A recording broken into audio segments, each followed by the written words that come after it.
Good morning, Southern California, AM 1220 KHTS. Host Fred Arnold on the Santa Clarita Valley Chamber of Commerce Business Spotlight. One of my favorite segments of the show, where I get two amazing guests, Samantha Marcus and Jake Gomez with Linking Individuals Network Connections. Jake, alumni, Valencia High School now, right? Graduated on Friday? Yes, I did. With honors. Congratulations. Thank you. Vice Chair, actually not Vice Chair, you AP and honor student, right? And you're the Vice Chair of Wildcats Against Cancer, and you're graduating tonight. Yes. Congratulations. Thank you. Yes. Going to UC Davis? UC San Diego. Oh, UC San Diego. Okay. I know it's UC and Jake. Colgate University in New York. Absolutely. Yep. Well, congratulations. Thank we'll you. probably do one more show, and then you guys are going to be off. Yeah. So, well, let's talk about Linking Individuals Network Connections. And this was meant so you can interview business professionals in so many different professions, so that high school seniors or maybe even juniors can find out more about how those that they want to emulate in the future got their education, got their start. So let's get started. Yeah. So today we have an amazing guest, Randy Levy, a former educator. Randy created an award-winning PBS, produced an ACE-nominated television show, and managed an independent film production and distribution company in the mid-'80s. In 1991, Levy co-founded the Coalition for Quality Children's Media and his popular Kids First program. Kids First film and media reviews reach more than 7 million people each month. Levy developed the Kids First Film Critics Initiative, a weekly radio show, a traveling children's film festival, and a violence prevention program for at-risk kids using media at women, infants, and children's centers. Brandy has written 2 books, The New York Times Kids First Guide to the Best Children's Videos, and A Parent's Guide to the Best Children's Videos. She also received a bachelor's in education from the University of Michigan, and the list continues to go on. So, hey Randy, how are you? I'm fabulous. It's fun listening to you guys. So, first question, actually. So, I mean, that list of accomplishments is astounding, especially and it keeps growing and growing and growing. But kind of throwing it back to your college days, actually, you were actually studying to become an engineer like your dad, but you decided to switch your major. Could you kind of talk about that process a little bit? Well, since my dad's dead, he won't crucify me for this. And actually, he died when he was pretty young. But I was always involved in from a very early age in dance and theater. But I also really enjoyed math and science, and went to an incredible high school, John Glenn High School. We were the first graduating class, and I got to talk to John Glenn on the phone once. But I thought that that's what I wanted to do. When I got to college, I found that I just didn't want to do it. And I had a lot of talking with my dad to convince him to change my major, and he finally agreed, and his parting lines were, "All right, well, if that's what you're going to do, I'm going to go insure your legs." I mean, he was an engineer, so that's how he thought. But never looked back at it. It was a great decision. I was in with some incredible other actors who were in school with me. Gilda Radner was one of them. I don't know if you remember her from the original Saturday Night Live. And it was a wonderful program at the University of Michigan. And as an undergraduate, it's a huge school. I think when I was there, they had like 45,000 undergraduate students. That's pretty huge, right?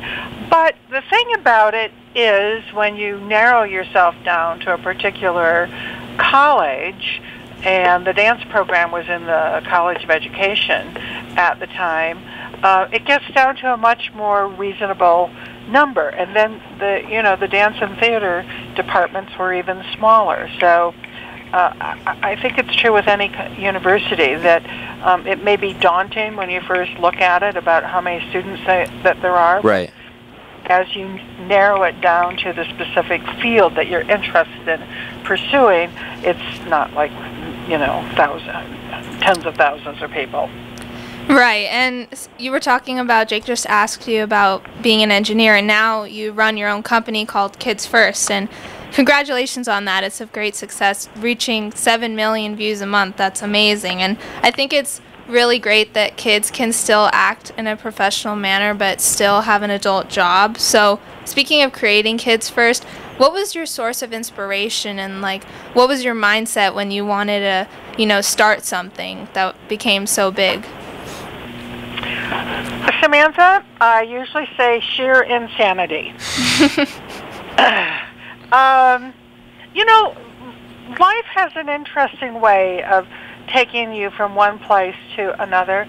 And, when my kids went to college and they were fretting about what to major in, I said, it doesn't matter, because 9 times out of 10, you're probably not going to end up working in the field that you get your degree in. But it's never wasted, because even, the work that I did in science and math is not wasted. I think everything comes together in the long run. But I was a professional dancer for half of my adult life, and then I switched ends of the camera. I was always interested in videotaping dance and creating dance videos. So I ended up switching ends of the camera in the mid-'80s, and I know that was probably before you guys were even born, right? Yeah. And learned how to shoot and produce and edit, and I had produced hundreds of dance concerts, but and I had also taught with kids. Part of the life of a dancer is you spend your time teaching dance as well. But and I always loved working with kids, actually more than I did with the other dancers. The kids were always eager and ambitious and creative, and it wasn't like when you're working with the adult professionals and they're injured and they have, personality conflicts with other people in the company, and you're like, really? Can we just dance? So I always loved the teaching part. And so I switched ends of the camera, and I managed a production and distribution company in Santa Fe, New Mexico, where I moved to in the mid-'80s, and loved what I was doing. But there were a lot of changes coming down the pike in terms of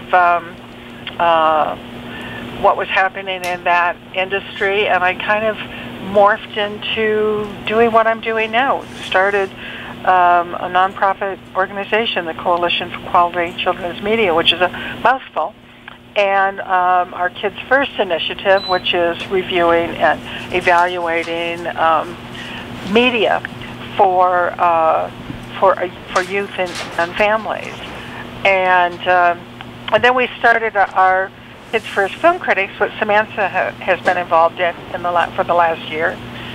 Well, not quite a year, right? You joined in September, October? I think it was fall. September, yeah. Yeah. And, that has just, I've been working very closly with the youth reporters through that program, and it's just been so rewarding. The kids who come into that program are so talented and smart and motivated. Whenever I hear people complain about kids, I go, that's not my experience.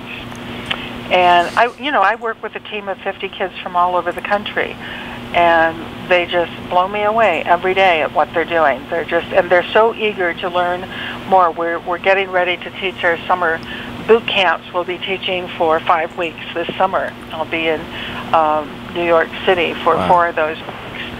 And so we have kids coming in from all over the country to do that. And it's funny, I had one of my board members came and observed the boot camp last summer, and at lunchtime we were talking. He goes, you're certainly hard on these kids. You expect a lot. And I went, really? You think if they were at soccer camp it would be any easier? It's called boot camp, right? Yeah.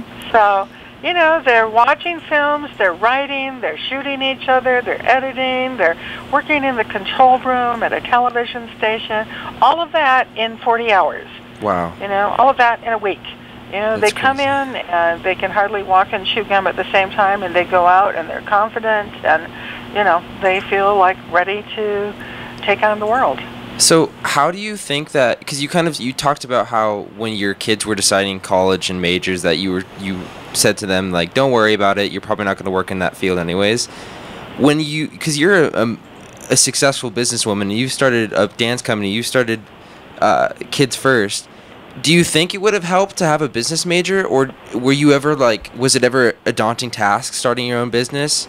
How do you feel throughout that whole process? That's a very good question. I mean, I actually started a business with my former husband, a boutique and a wholesale importing business in the 70s, which I was doing at the same time that I was dancing and started a dance company. And that was my master's degree in business, because I didn't know, as a I was a dance and theater major, he was an architect. We never learned anything about business doing that. And I think that is the fault of college programs for for any sort of an arts program, is that there isn't a business component. And so, I had to write grant proposals. I had no idea how to do that, or how to write a budget. I mean, fortunately, I'm pretty adaptable. And there you go. There's your math skills come into play. Right. So Jake was just talking about how the degrees and how you originally didn't have a business degree, but you started your own business. What advice could you give to our listeners about, like you said, you may change your major 10 times before you really know what you want to do. What advice, maybe something that you learned later in your career that maybe you didn't know that maybe would have helped you? Mm-hmm. Well, you know what? You can't do it all. So I think the most important thing is to make a decision about what you want to do and go with it with all, go after it with all the passion that you have. Don't hold back. Don't think, well, maybe I should do this or maybe I should. Go for it. I mean, seriously, running a business is not that hard to do. You hire a bookkeeper to start out with, and then you realize that you need to learn how to do your own books, because you are supervising your bookkeeper. People who don't do that are just stupid, because somebody can take advantage of them. But it's not really a big deal. So I don't think I'd worry about that. Go with gusto. What it is that you're passionate about. Yeah. I mean, life is too short to not do what you're passionate about. Right. Don't hold back. Make a choice. And it's funny, I was having this conversation with somebody the other day. You make a choice, you go after it, and then if you get into the middle of it and you realize that it's not what you want to do, you make another choice. Right. But nothing is ever wasted. Everything that you learn, you're going to be using at some point in time. Don't feel like, oh, I just wasted a year taking classes that I'll never use. You will use them. Right. So, I mean... I don't know. I'm a lifelong learner. Yeah. I'm constantly taking new classes. I'm taking flamenco classes now. I mean, wow. there's always something to be learned. I'm writing a screenplay. I've never written a screenplay before. I bought the app, and then I was talking to a friend of mine and told him that I was writing a screenplay, and he says, "What are you using?" I said, "Final Draft." And he goes, "Oh, great. That's the program to use." And I said, "Yeah, well, that's what I read, but I don't really know what I'm doing." And he goes, "I'm an expert on it. That's all I've been using. So pick my brain. I'll teach you anything you need to know about it." And, there you go. All of a sudden, I'm writing a screenplay, and I've got a coach. Wow. So, I mean, thank you so much for all of that insightful wisdom that you gave on to us. Your life has been so fulfilling and so full of success, and your drive and your passion is definitely something to look up to. Yeah, we really appreciate you having here. And if you want to check out Kids First, you can go to kidsfirst.org. You could check it out on YouTube, Huffington Post. And Randy, if someone wants to become a Kids First juror, what can they do? What can they do to find out and, try to apply for that? Get involved, yeah. Yeah, just go to our website, kidsfirst.org. It's not .com, it's .org because it's a nonprofit. And just follow the tabs on how to become a juror, how to become a Kids First film critic. It's pretty, self-directed once you get to the website. And look at the reviews that our kids do, because everybody like Samantha comes in, and we send them out to press screenings and red carpets and press junkets, and they write, even my 8-year-olds write 400-word. We teach them how to use their smartphone voice recognition, and all of a sudden it's a piece of cake. And then they videotape their reviews as well, so they're on camera, they're a YouTuber all of a sudden. Wow. And our kids get an average of 5,000 views on any video review that they do, so it's pretty cool. That's amazing. Yeah. Yeah. That's remarkable. They're becoming famous. Yeah. With the help of you. Have you seen Samantha's reviews? I have, yeah. Yeah, she's pretty cool. Well, thank you so much, Randy, for being on our show. We really appreciate it, and all your work you through your Kids First, through your teaching, and through your inspiration of the next generation. We really do appreciate it, and thank you so much for being on our show. Well, thank you. It's a real pleasure. Thank you so much. Yes, you take care. Thank you. Okay. Hope you enjoy this edition of the Santa Clarita Valley Chamber of Commerce Business Spotlight and Linked. Samantha and Jake, thanks for coming in again. Thank you for having us. Absolutely. Well, www.hometownstation.com if you want to watch us live, or Facebook on your hometown station, KHTS.